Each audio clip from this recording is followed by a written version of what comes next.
Hi you guys, welcome back to our channel. It's me, Amber from Brow Envy and Brow Envy Academy. In today's video, I'm going to be showing you on practice skin one way that you can create combination brows.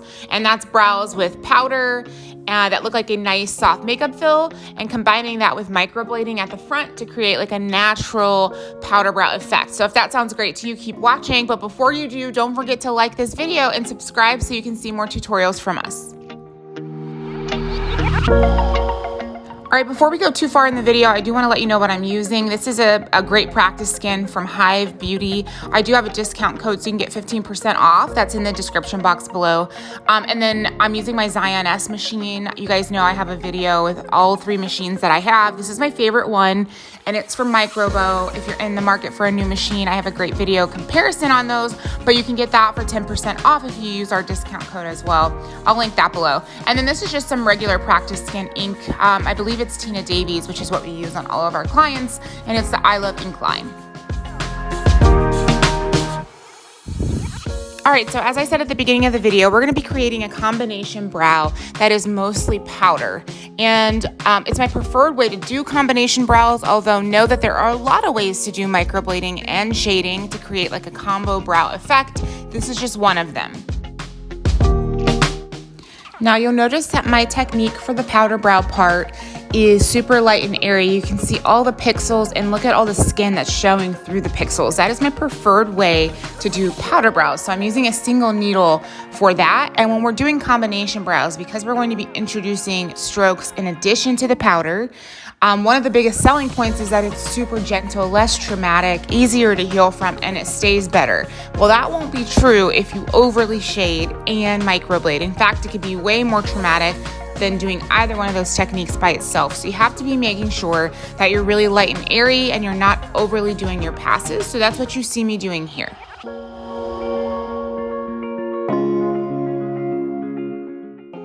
Now in the front, we're gonna be putting strokes, and we want that to look more natural and airy, whether it's a powder brow or a combo brow. So notice there's more skin showing because I'm spacing my pixels out. That's intentional.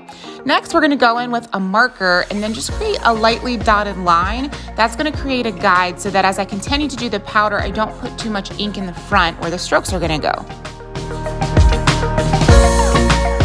Now I'm gonna go in and do my second pass again on the powder because this is a mostly powder brow. So I wanna make sure that I finish that for the most part first, and then I'm gonna be adding the strokes at the end of the session to the front of the brow.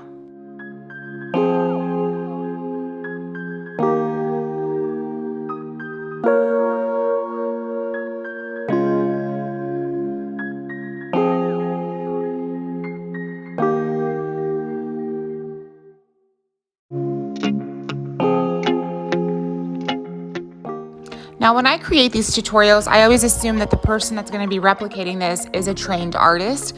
So I am working with the assumption that you have some knowledge of how to create powder brows and how to do microblading. If you don't, of course, never work on a person until you've taken a class and had experience. But if you need help with your technique, I actually do have a powder brow tutorial and a microblading tutorial, which I will link below in the description box.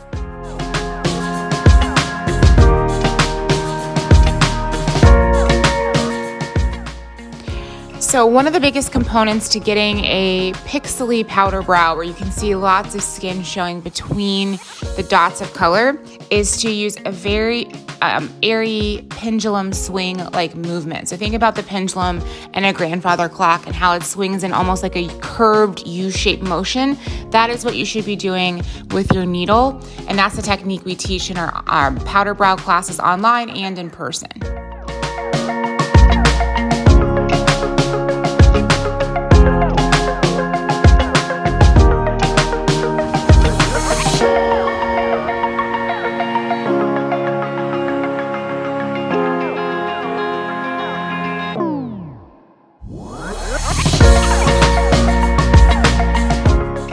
So now I'm gonna go in and do a third pass, and I'm gonna talk about how many passes of powder brow work you should be doing, and it really depends on the person. Again, we're trying not to overwork the skin And the ultimate goal with this technique is not to create a tattooed Sharpie look at all. So typically, because it's a single needle and because that's our goal, it's going to take around 6 passes for the average person to get a nice, even but not overly done look. If someone is looking for something more natural, then it might be more like 3 to 4 passes.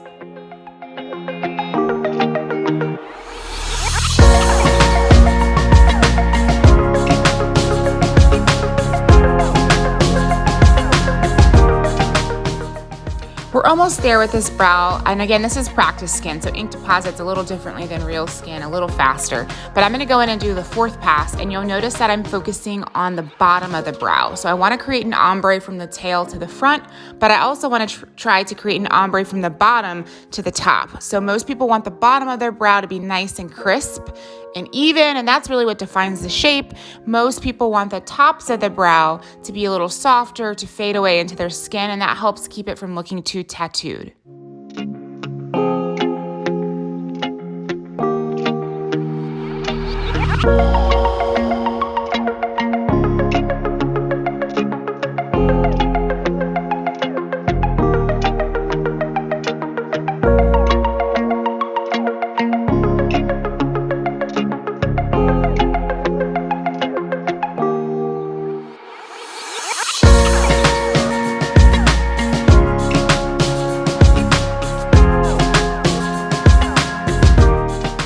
Now it's time to go in and go ahead and do our microblading in zone 1, or the front of the brow, which we left nice and light with either no color and the marker dots, or we're even gonna go into the area where we left a little more faded but put some color so that it blends in.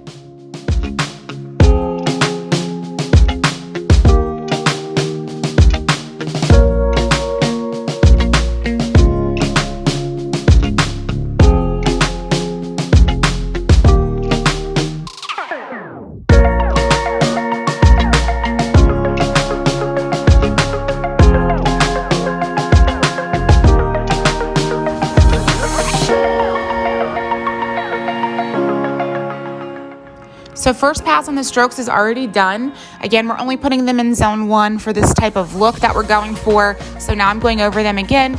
And really the second pass on strokes is not for depth. If your technique is correct, you'll hit the right depth in the first pass. It's really for depositing enough ink and making sure the ink is evenly traced through that stroke so that they stay and so that they look even.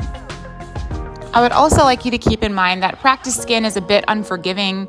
It's not 3-dimensional like a real face, and it sucks up pigment. So I'm gonna be showing you guys some pictures of this type of brow on real people.